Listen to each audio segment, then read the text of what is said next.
In the silence of his empire, one man ruled not through force, but through thought. Marcus Aurelius.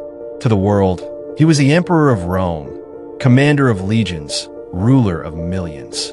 But to himself, he was just a man trying to master his own mind. Each night, after the noise of war and politics faded, he sat alone with a wax tablet and wrote. Not speeches, not decrees, but reminders to stay calm, to stay kind, to stay human. Those words became the Meditations, a private journal never meant for the world to see. And yet, centuries later, it still speaks to anyone struggling to find peace in the chaos of life. Marcus didn't write from comfort. He wrote from the front lines of war. He wrote while watching friends die, while the empire he ruled trembled under plague and rebellion. And somehow, in all of that darkness, he found light. He discovered something the world still can't quite understand. That true power has nothing to do with control, and everything to do with surrender. The Stoic Secret. Control only what you can, he said. The rest, let it fall where it must. He realized the only empire any of us truly rule is inside. You can't command the weather. You can't control what others do or say.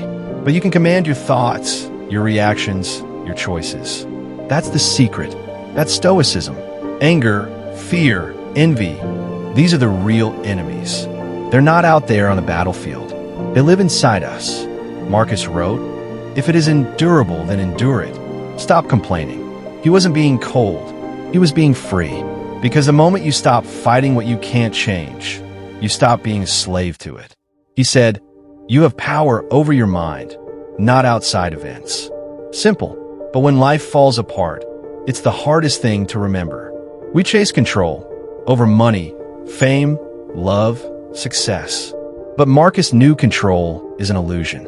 The real strength is staying still when everything around you burns. He was the most powerful man in the world, yet he practiced humility. He reminded himself daily, you could die today. Let that determine what you do, say, and think. He saw death not as an ending, but as a teacher. Every morning he woke knowing it could be his last, and that made him alive. The Meditations weren't written for fame. They were written to survive himself. They were letters to his own weakness, to fear, to anger, to doubt. And maybe that's why they still matter.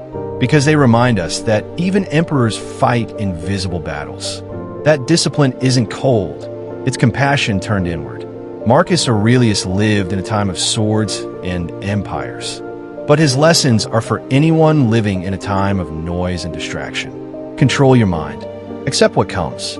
Do what's right, quietly, consistently, even when no one sees.